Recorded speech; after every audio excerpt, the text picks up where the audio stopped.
You have some narrative in your mind that is so negative that when you look in the mirror, you see somebody worth trashing.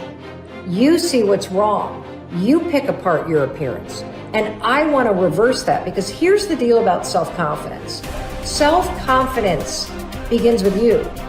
You realize the word self is in there, right? I can't give you confidence. I can give you a little boost. I can give you tools. I can encourage you. But confidence is forged in fire. It's something that's within you. And here's the thing I want you to realize about confidence. You are a confident person. That's why you miss feeling that way. You can only miss what you know. You've just been blocked from the feeling of it. And wherever you are right now in your life, I'm telling you, confidence is in there. You just got to figure out how to tap into it. If you're holding on to something that does not serve you, you are making a terrible error. It's going to cause all kinds of problems. You may blame other people or other things. You may blame the situation. It's you are the cause of the problem. The man that told me to pick up this book and read it, Ray Stanford, he had a saying. He used to say to me, Bob, you're the only problem you'll ever have, and you're the only solution. I think it might have taken me 5 years to understand it. But I do understand it. And you know something? I am the only problem I'll ever have, and I am the only solution. Don't hold on to anything that is not serving you. Reject it. You know the beautiful part about having an inductive reasoning factor? That's the part that chooses thoughts. You can accept or reject. The beautiful part of your mind, you can accept or reject anything that comes into your world. Accept or reject it. It's a choice. Don't hold on to anything that is not serving you. If we play the victim role, then we are using our personal power to be helpless. If we decide to accept responsibility, then we don't waste time blaming somebody or something out there.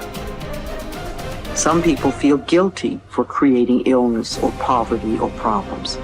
They choose to interpret responsibility as guilt. And some members of the media like to refer to it as New Age guilt. These people often feel guilty because they believe that they have failed in some way. However, they usually accept everything as a guilt trip in one way or another, because it's another way to make themselves wrong. And that is not what I'm talking about. If we can use our problems and illnesses as opportunities to think about how we can change our lives, we have power. Here's something I want you to keep in mind. Life is a fight for territory. And once you stop fighting for what you want, what you don't want will automatically take over. In the past, if you look at it, people have perceived themselves as victims of everything around them, victims of circumstances. And then we go, I'm sorry, life did not give me those wonderful things that other people have. And the simple reality is, no, if you have an issue, it's not the outside. This is what we've always, universe, give me something. We now know that our issues are internal. It's our own subconscious beliefs that we've been programmed with of disempowerment. Like when a child is growing up and getting its programs, so think of what things parents say. Oh, you don't deserve this. Who do you think you are? I mean, the parents didn't mean that for your whole life. They were trying to, goad you, needle you to make a change, so they would say these things.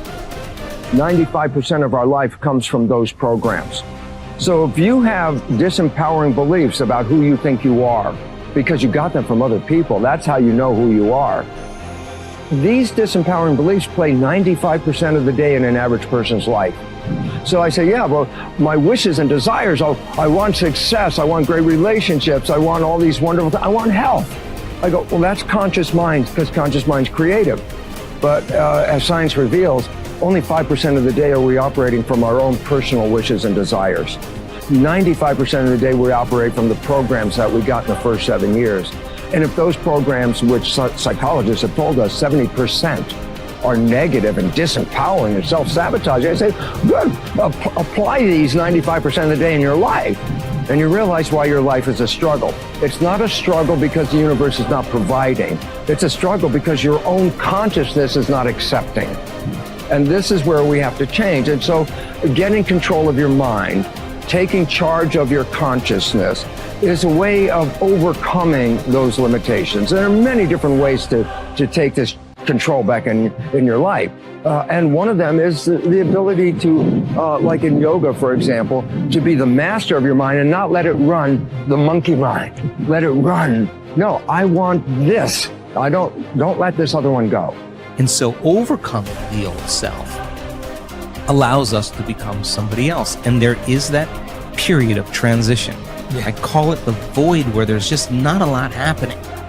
And you just got to be able to keep going and continuously get to the end of your belief, where most people stop. I just had a fabulous conversation with someone this weekend.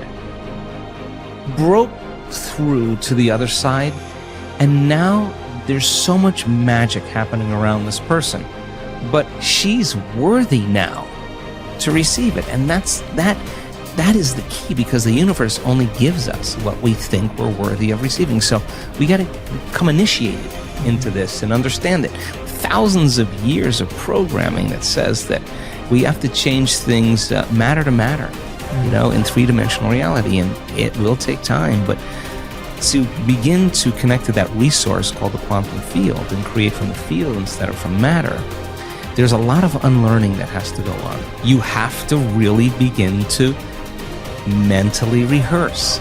Like, so you ask yourself at the end of your day, I do this every day. How'd I do? How'd I do today, bro? How'd you do? Did you do good? Where'd you fall from grace? What was it that caused you to go unconscious for the rest of the day? Like, what was that moment?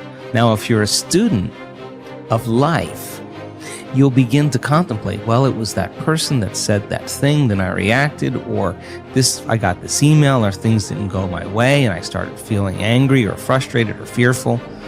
The next time that happens, how could I evolve my experience? Now, you may have to search for some answers of the best model to build, or you may actually have a long contemplation and start to go, God, the next time that happens, I think I'm going to do this, or I'm going to do that, or I'm going to plan my behaviors.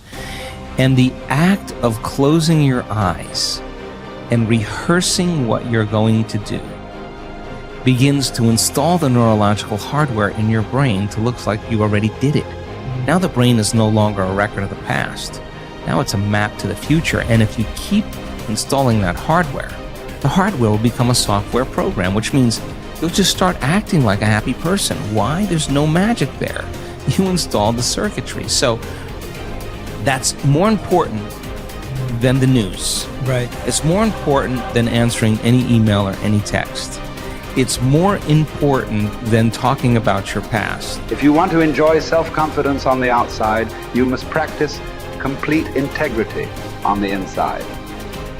The foundation of self-confidence is for you to live your life consistent with your innermost values and principles, while thinking and acting in harmony with your highest aspirations. Men and women with the most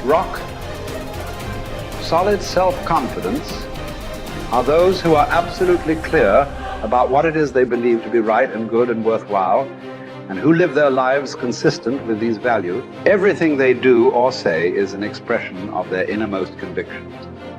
Your whole world can fall down around you, but as long as you know that you are doing the right thing, you will have a deep inner sense of calm that will manifest itself in an attitude of confidence and self. In an attitude of confidence and self-assurance in any situation. You will have many ups and downs in life. But what is most important is that you remain true to yourself. Your true values are only expressed in your actions, in what you do.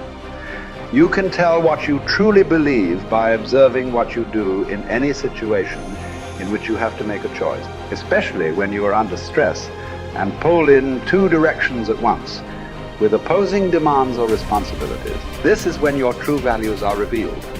The action that you take in any given situation will tell you which of your values is uppermost or whether you have any values at all.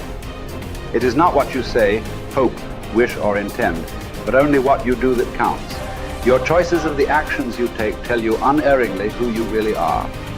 You can develop within yourself a superb set of values by acting as though you already had those values. You can develop integrity and courage and compassion and confidence by behaving as though you already had these qualities.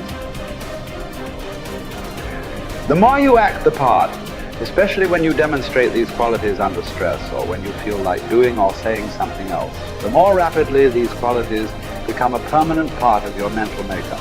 The more you practice good values, the more rapidly you become a truly superior person.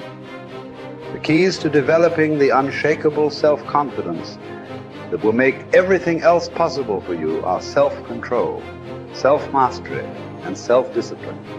Self-confidence can come directly by behaving in a self-confident manner, but more often it comes indirectly by doing and saying the things and practicing the behaviors that lead to self-confidence. The most important self-development behavior is living consistently with your highest values at every opportunity